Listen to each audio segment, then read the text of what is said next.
Donc, Bezrat Hashem, le cours, il s'intitule aujourd'hui, le thème du cours, Ruth, entre pudeur et détermination. Donc, eh bien, vous connaissez tout le personnage de Ruth. Je rentrerai directement dans le vif du sujet. La pudeur de Ruth, dans les mots de la Megillah, du rouleau de Ruth, est mentionnée dans le commentaire de Rashi et de la Gemara sur le verset, qui raconte la manière avec laquelle Ruth allait ramasser des épis de blé et autres denrées, ou je ne sais pas comment on peut appeler ça, des céréales pour pouvoir se nourrir. Et c'est marqué dans les versets donc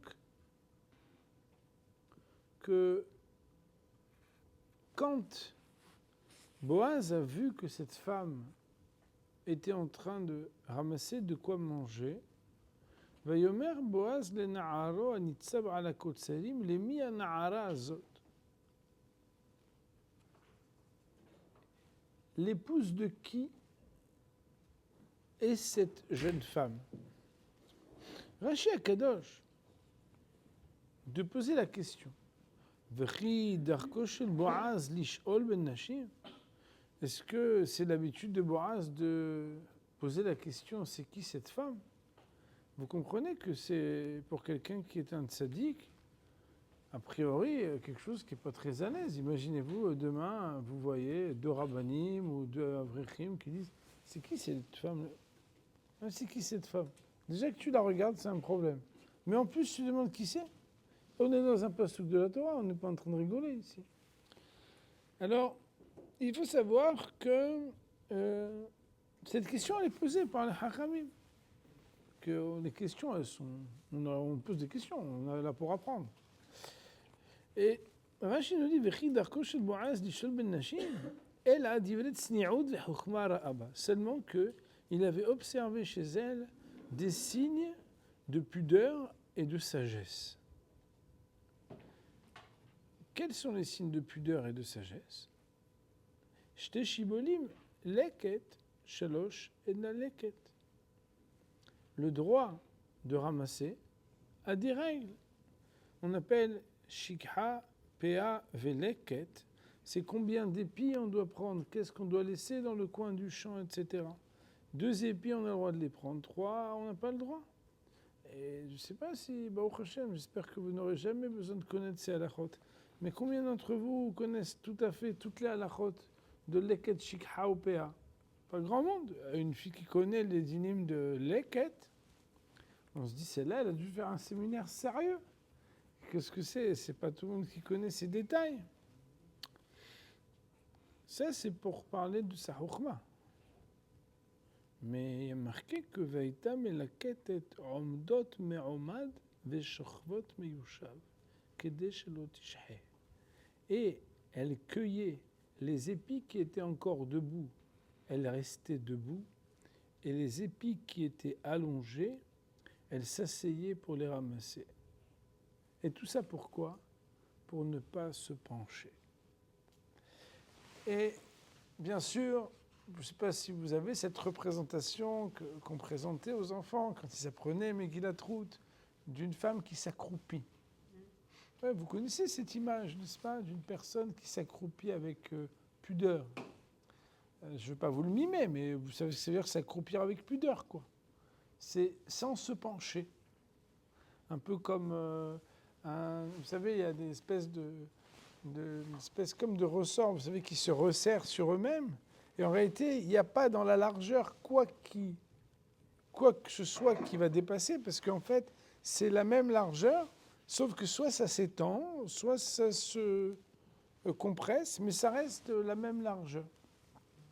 On nous dit d'ici que cette femme avait des signes distinctifs qui éveillait la curiosité de Boaz, à savoir la chokhma et la tsni'out sont des valeurs qui sont très particulières.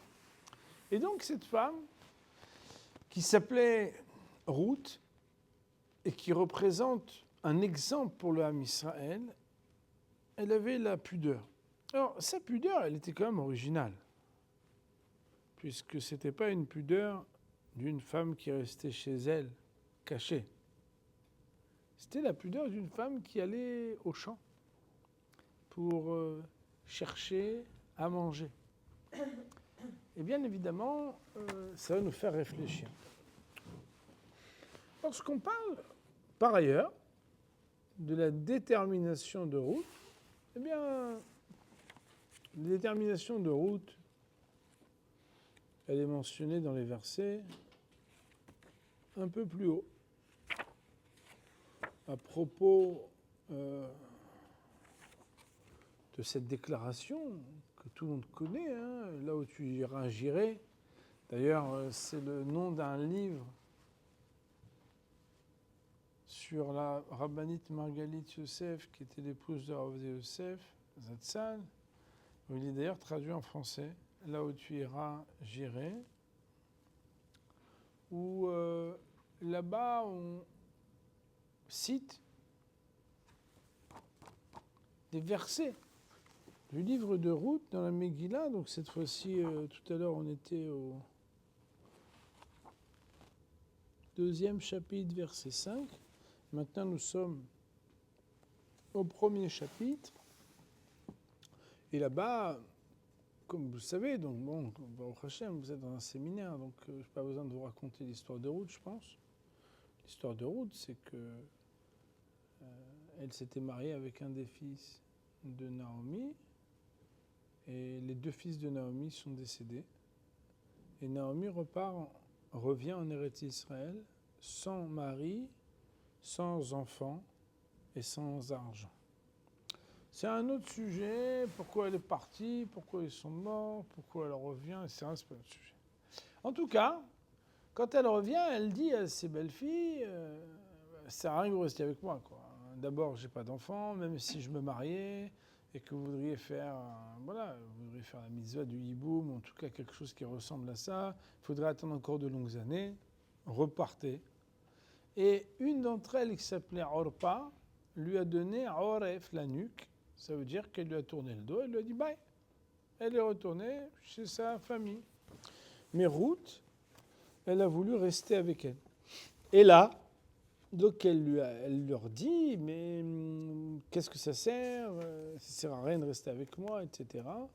Et Ruth lui dit, ne me blesse pas pour insister que je t'abandonne. Qui est la chair tel chieler ? Parce que là où tu iras, j'irai. Ba'asher talini alin. Là où tu dormiras, je dormirai. Amech ami velokai chelokai. Ton peuple est mon peuple et ton Dieu est mon Dieu. Ba'asher tamuti amut. Là où tu mourras, ou de la manière avec laquelle tu mourras, je mourrai. Cham et caverne, c'est là-bas que je serai enterré. Nos chachamim déduisent de chaque mot de ce pasouk des allusions à des halachot, c'est très intéressant, mais ce n'est pas notre sujet. Qui a mavet yafrid beni ou bener, c'est la mort qui nous séparera.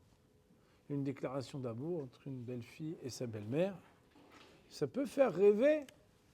En tout cas, c'est ce qu'on nous apprend. Et là, il y a un verset extraordinaire, émouvant, puissant, qui dit, verset 18, Vatere ki mitamet seti la lechet ita. Elle observa qui, Naomi, que Ruth mitametset la lechet ita, elle s'efforçait d'aller avec elle, sous-entendu qu'elle insistait, Vatehdal ledaber elea, elle cessa de lui parler pour la convaincre, et alors, elles marchèrent toutes deux, et c'est comme ça que l'histoire a continué, ils sont arrivés en Israël, etc. Et nos chachamim nous montrent que le symbole de Ruth, c'est Vatere ki mitametset. Elle vit que Ruth s'efforçait. s'efforcer, ça veut dire elle était déterminée. Et donc on voit dans le texte même de la Megillat Ruth ces deux traits de caractère tels que nous les avons soulignés très clairement et mentionnés. D'un côté la pudeur et de l'autre la détermination.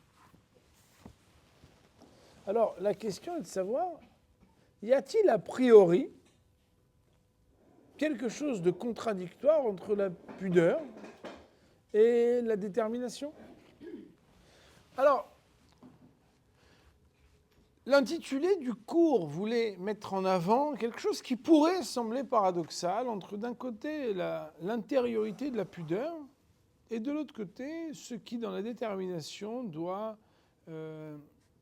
dépasser des barrières et faire que quand on est déterminé, la détermination c'est quand on veut aller jusqu'au bout de quelque chose. Et donc il nous faut peut-être un petit peu, voilà, d'abord on va élaborer cette question en citant une autre question qui est dans le Maharal, qui est très intéressante, très très belle question du Maharal de Prague, Netivot Olam, Netiv Abusha, chapitre sur la honte. Et donc dans son chapitre sur la honte, le Maharal il pose une question de contradiction entre des choses que vous allez toutes comprendre parce que tout le monde connaît cette Mishnah qui dit Az panim le Geinom ou Bosh et panim le Gan Eden. Az panim, celui qui a l'effronterie, le Geinom, lui il va en enfer.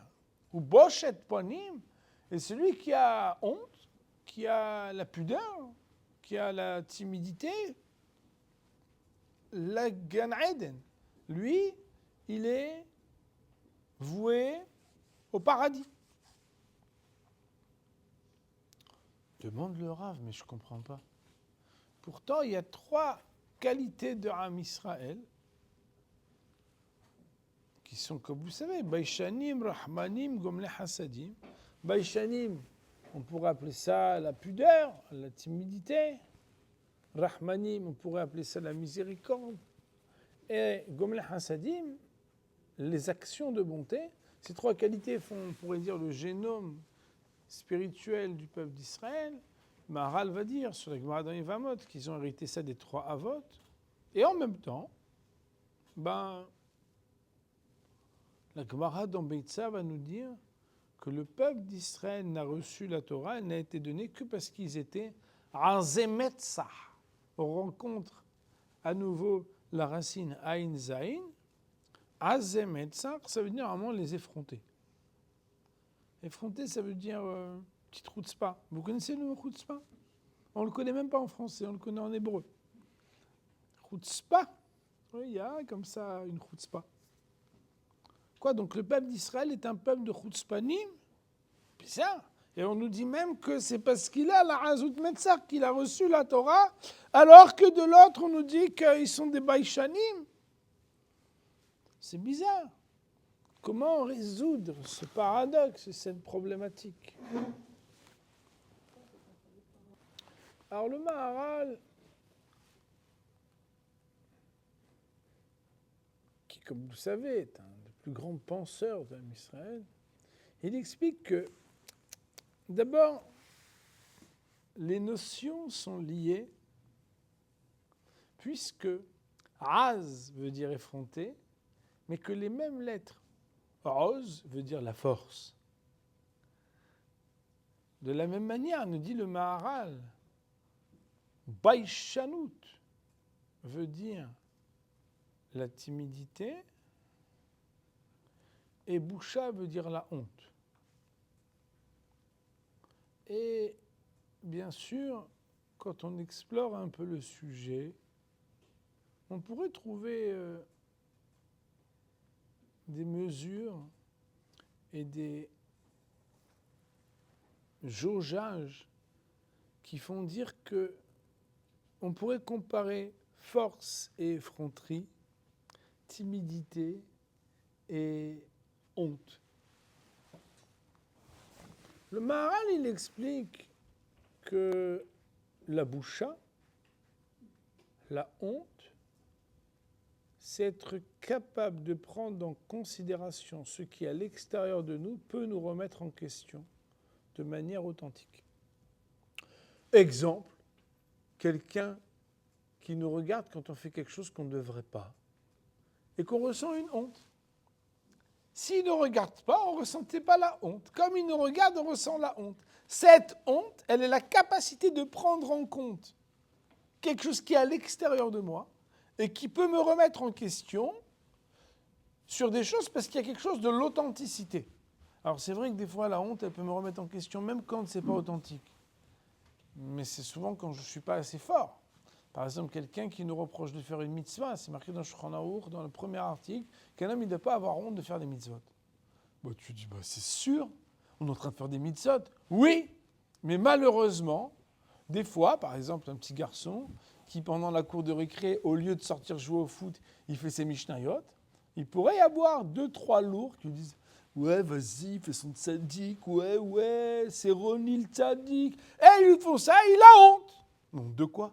Tu es en train d'avoir des srouillottes. Ça peut arriver aussi que de l'extérieur, il ait honte.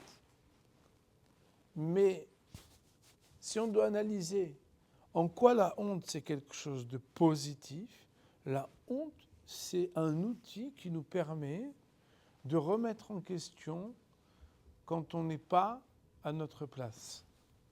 Mais dit le Maharal, ça veut dire que c'est un repli sur soi et une remise en question intérieure. Et ça pourrait même ne pas être contradictoire avec la timidité, c'est la honte positive. D'ailleurs, quelqu'un qui n'a jamais honte de rien, c'est très très grave. C'est très très grave. Nos Hachamim nous disent que la présence des anciens dans une salle, dans une synagogue, ça permet aux gens d'avoir honte. Parce que quand il n'y a que des jeunes dans une salle, vous avez vu les soirées où il n'y a que des jeunes? Je ne dis même pas la suite. Vous n'avez qu'à voir. Mais quand il y a des zkenim, même un seul vieux, une seule personne âgée qui passe, qui est présente, ça met quelque chose qui fait qu'on a devant qui avoir honte. Un tabit haram, une rabbinite, ça fait que quelque chose qui... La boucha, la honte, c'est quelque chose d'extraordinaire dans la Avodat Hashem. Et pourtant, bien, nous dit le Maharal, si ça empêche d'accepter les défis et que ça empêche de prendre des initiatives et d'être actif et de se développer, alors là, ça ne s'appelle plus la honte positive. Autrement dit, bien sûr que Azpanim, la Guéinom, quand quelqu'un il a l'effronterie, s'il a honte de rien, il va directement en enfer, le gars. Pourquoi ? Parce qu'en fait, il ne va rien se retenir dans rien. Il s'en fiche de la République, il fait ce qu'il veut. Alors lui, c'est très grave. Mais d'un autre côté, alors on dit donc qu'il faut qu'il soit timide, il faut qu'il ait honte, il faut qu'il soit gêné. Non, parce qu'il faut qu'il soit gêné, mais qu'il puisse rester actif. Et à quoi on le voit ? Quand la Torah a été proposée, les seuls qui l'ont reçu, c'est Am Israël. Pourquoi ? Parce qu'ils étaient à Azemetzar. C'est quoi Azemetzar ? C'est qu'ils avaient une sorte d'effronterie. Mais pas n'importe quelle effronterie. C'est l'effronterie, en français ça sonne bien, d'oser, parce que c'est rose, d'oser accepter les défis. J'y vais, je prends, je vais le faire. Waouh, t'es courageux. Toi, t'as peur de rien. T'as honte de rien. Non, parce que vous voyez que dans d'autres domaines, cette personne-là, discrète. Parfois, les gens, ils pensent que la tsniout, c'est ne pas faire. C'est ne pas parler. C'est ne pas entreprendre. Eh bien, c'est faux. La tsniout, c'est que quoi que tu fasses, tu le fais avec tsni'out. Mais tu es un être d'action. Ça veut dire que dans la vie, on peut avoir une attitude intérieure, même à l'extérieur. Ce qu'on appelle agir avec profondeur et intériorité.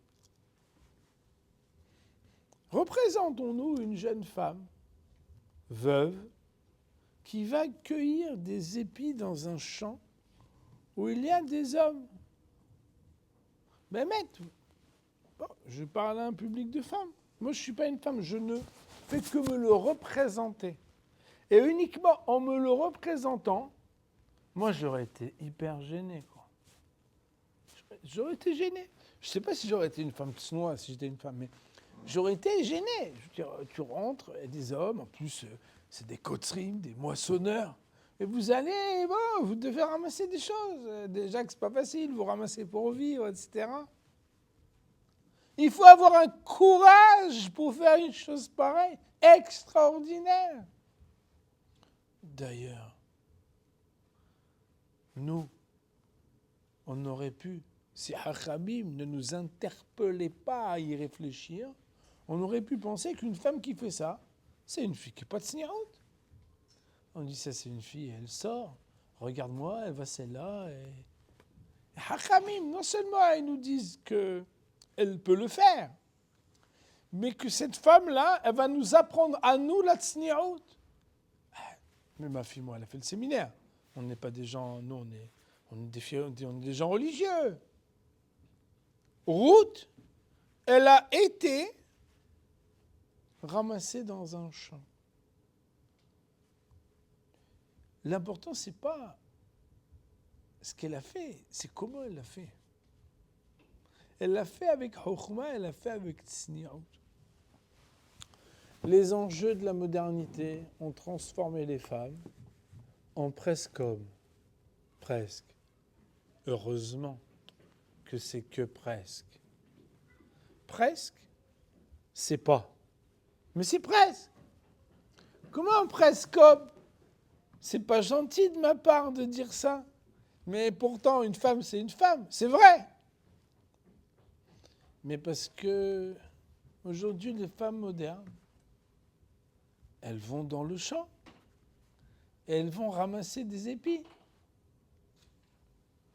Eh oui, c'est la condition qui fait ça aujourd'hui. La femme moderne fait des études, elle travaille, elle sort. Et alors ? Est-ce que c'est contradictoire fondamentalement avec la tsni'out ? Non. Ça dépend juste comment elle le fait. Est-ce qu'elle le fait avec chokhma ? Est-ce qu'elle le fait avec pudeur ? Et ici, en fait, on nous révèle un secret extraordinaire. C'est que la personnalité emblématique de Ruth n'est pas la femme qui se cache à l'intérieur de chez elle et qui est là à rester passive, à attendre le Messie. Pas du tout. C'est la mère du Messie qui va sortir dans le champ, mais qui va faire preuve de sagesse et de pudeur. C'est une femme qui, même quand c'est une femme qui est entre guillemets active et qui va à l'extérieur, mais elle le fait avec la pudeur. Ça veut dire qu'elle reste timide et pudique sans faire l'économie de l'entreprise. Ça veut dire d'entreprendre des choses et de réaliser des choses. Alors, bien sûr, on n'est pas en train de faire ici l'apologie des femmes qui ressemblent aux hommes dans leur quotidien, à travailler autant que les hommes, à être carriéristes, etc. Chacun fait sa vie. Voyez avec vos maris, voyez avec vos rabbanim. Ce n'est pas l'objet de mon chiour. Moi, je parle de Ruth Moavia et je vous lis ce qui est marqué dans les Chazal. Mais l'idée est que dans la vie, on a beaucoup à apprendre de cette histoire de Ruth, surtout aujourd'hui.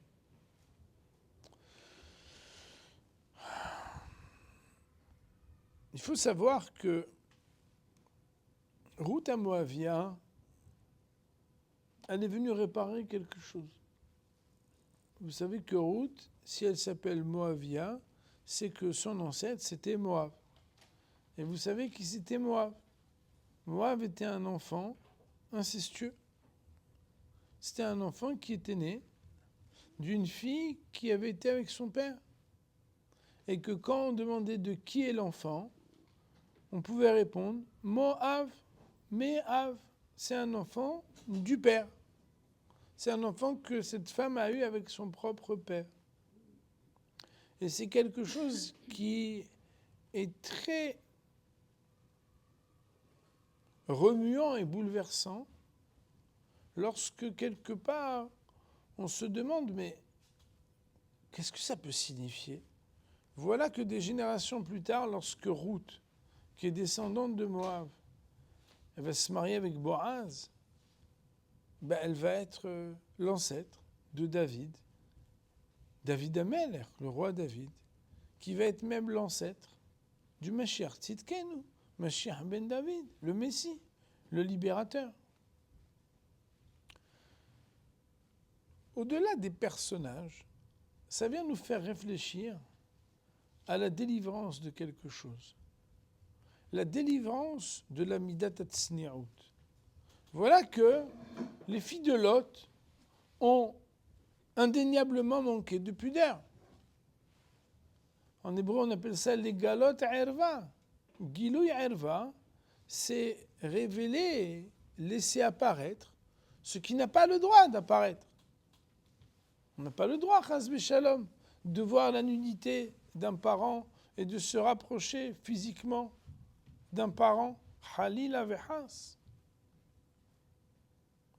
Qu'est-ce qu'il y a de plus impudique que le lien qui a amené la naissance des ancêtres de Ruth? Et pourtant, cette femme est capable, des générations plus tard, à quoi? Elle aurait pu rentrer dans des mouvements radicaux. Vous connaissez les filles qui font tchouva de manière un peu subite? Oui. Des fois, elles rentrent dans la radicalité. C'est quoi radical? C'est que la fille, elle a fait le voile intégral sauf les yeux. Et elle arrive à la Sina Shabbat. Et vous la voyez rentrer ici au Beth Midrash. Elle arrive, elle a un voile entier et il n'y a que les yeux. Et elle vous reprend son sido et elle vous dit c'est moi, Rachel. Tu diras bien, je vais mourir. D'ailleurs, vous savez, quand on les voit, des fois, ça fait peur. Même quand c'est pas la Sina. Stam, moi, quand je les vois dans un centre commercial, je me dis Ribono shel haolam. Une fille qui est née et qui descend de Moab et qui veut arranger ses midotes, qu'est-ce qu'elle fait? Le voile. Et il y en a qui mettent le voile sans mettre le voile. Elle s'étrangle de tsniout. Vous connaissez le bouton qui étrangle? C'est le bouton qui est une taille en dessous et qu'elle ne peut pas parler. Elle ne peut rien faire. Et elle est très tsniout. Elle pense même qu'elle est tsniout. Et il y a même des clubs où les gens lui disent « Qu'est-ce que tu es tsniout, Keilou ?» Nachamim.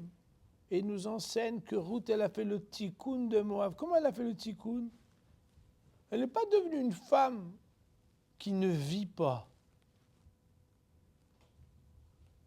Ruth, c'est une femme qui entreprend, qui est courageuse.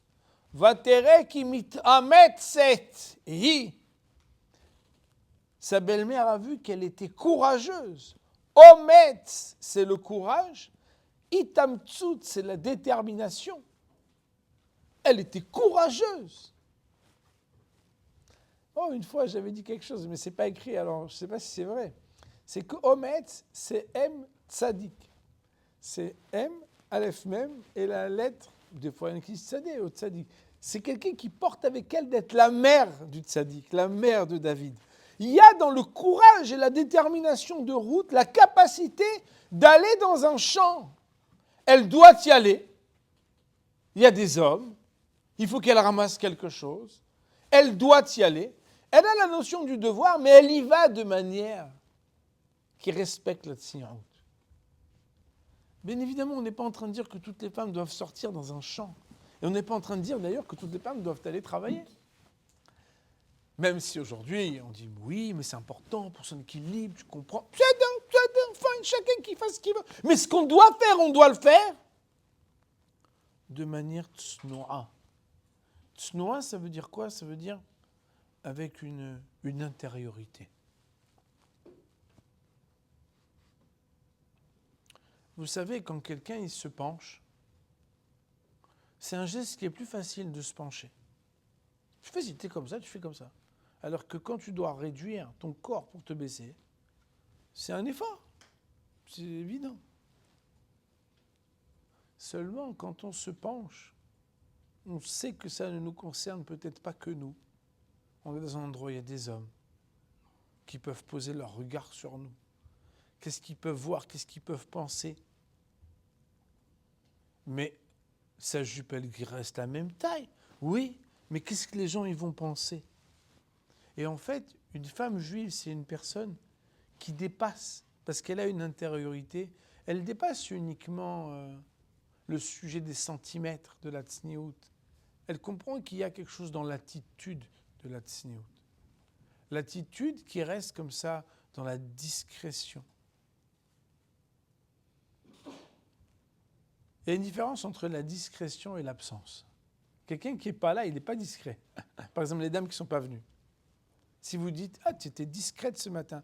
Oui, j'étais chez moi, mais très discrète. Ce n'est pas la discrétion. C'est vrai. Une qui est présente et qui est discrète, vous pouvez dire qu'elle a la discrétion.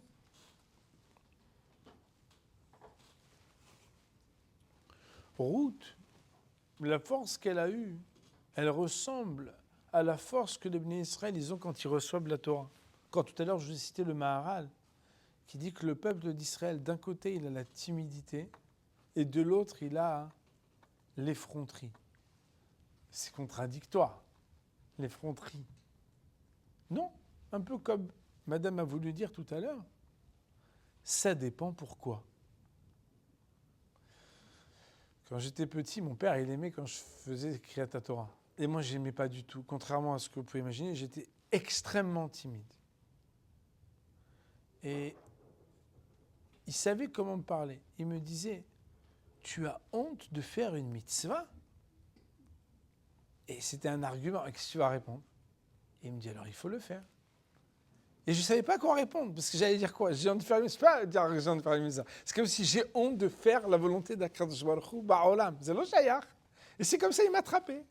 Et il me dit, ah, tu ne vas pas faire, parce que tiens, tu peux dire un devoir Torah. Je dis, non. Il me dit, tu as honte de dire les divrei Torah? Tu as honte de faire une mitzvah? La limite de la timidité, c'est quand ça t'empêche d'entreprendre ce qui est un devoir de faire.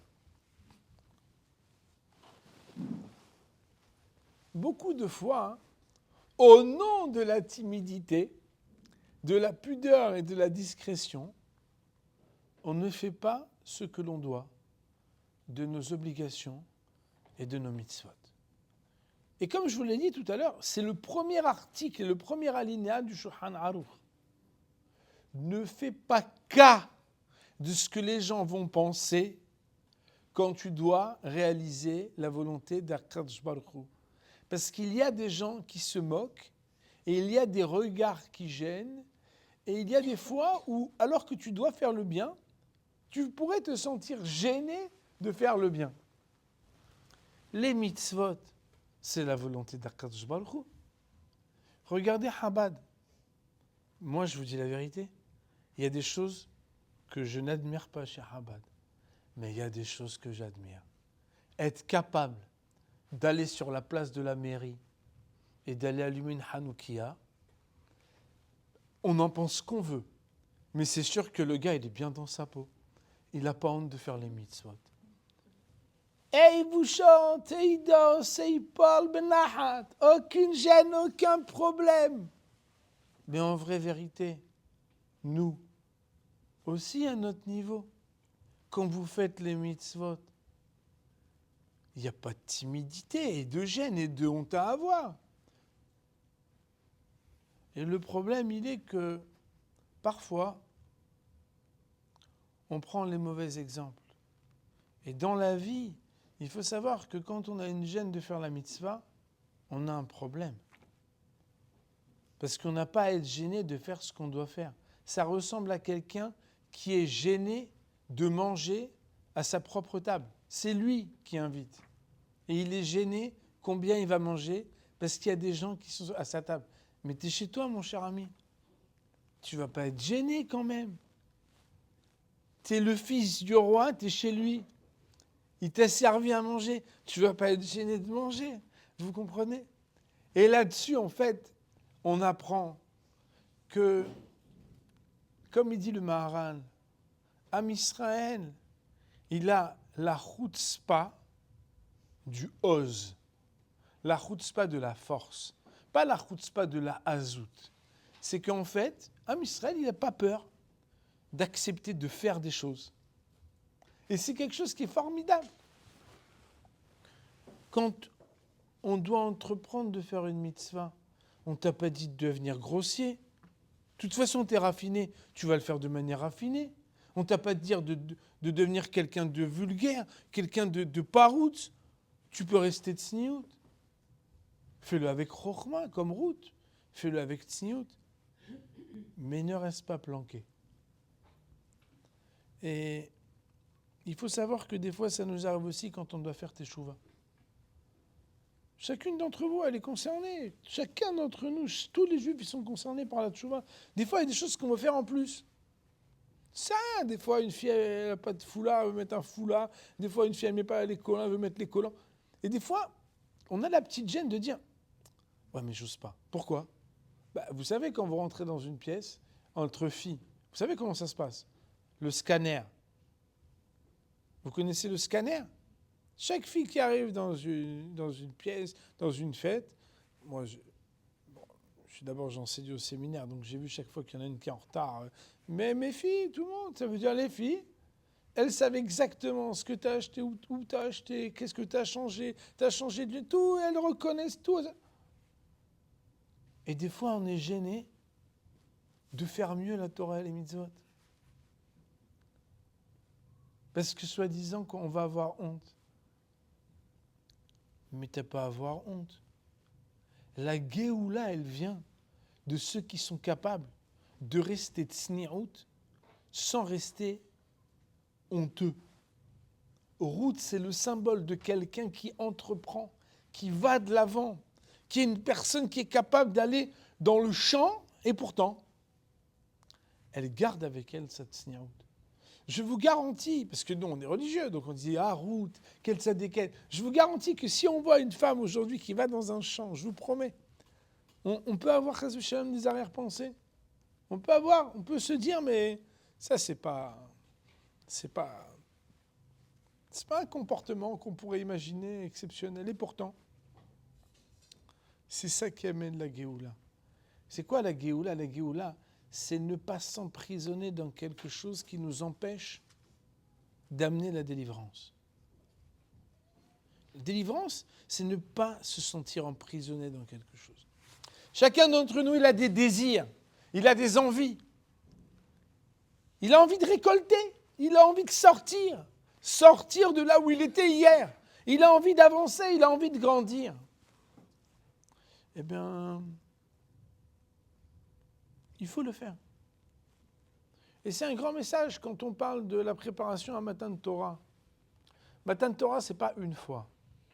Matan Torah, ce n'est pas que à Shavuot. Matan Torah, c'est tous les jours. Tous les jours, ça veut dire chaque jour, il nous est proposé de faire. La Torah, ce n'est pas un livre de philosophie. Ce n'est pas pour les académiciens qui veulent réfléchir. Ce n'est pas pour les intellectuels juifs. Non. La Torah, Milachon Ora, il nous dit le Maharal, au début de son commentaire sur la Torah. La Torah, c'est pour dicter une conduite. Une conduite, ça veut dire une réalisation. Réaliser, ça veut dire prendre quelque chose qui était en potentiel et lui donner une réalité dans notre vie. Et il y en a marre des gens qui connaissent mais qui ne font pas. Si on connaît et qu'on ne fait pas, et qu'on dit blinéder, je vais réfléchir, il y a un moment dans la vie, il faut se prendre en main, il faut y aller. Quand les Bnei Israël, on leur a proposé la Torah, ils se sont lancés. Et puis entre nous, quand on s'investit pour accomplir les mitzvot d'Hachem, de quoi on a peur? Plus quelqu'un il avance dans la Torah et les mitzvot, plus il se connecte avec la bracha. Il n'y a pas une plus grande bénédiction que de rentrer dans le projet divin. Eh bien, le Yetzer Hara le plus subtil peut-être, c'est celui de la timidité, de la gêne, de la honte, qui nous fait croire que, au nom de la discrétion, au nom de la féminité juive, au nom de la pudeur, j'ose pas encore le faire. Et je vous dis, c'est des choses qu'on entend. Hein. J'ose pas encore, je le sens pas encore, je suis un peu encore gêné. Tu sais, j'ai pas grandi dans les mêmes milieux. Tu sais, moi, dans ma famille, ça fait un peu tâche. Je m'excuse, c'est des arguments de bluff. C'est pas des vrais arguments. C'est pas des vrais arguments. Si tu sais que tu es dans le Hémet, si tu sais que tu es sur le chemin de la vérité, tu n'es gêné de rien du tout dans la vie. Au contraire, c'est eux qui devraient être gênés. On va conclure parce que c'est l'heure. En fait, quand on dit qu'elle était mitamet, c'est que c'était une femme courageuse et entreprenante. Et quand on dit en même temps que c'était une femme tsnoa, c'est parce que ces deux notions, elles ne sont, premièrement, pas contradictoires. Deuxièmement, au contraire, elles sont complémentaires. Parce qu'un homme, une femme, même si tsniout qu'elle est, elle doit être capable d'être une personne d'action.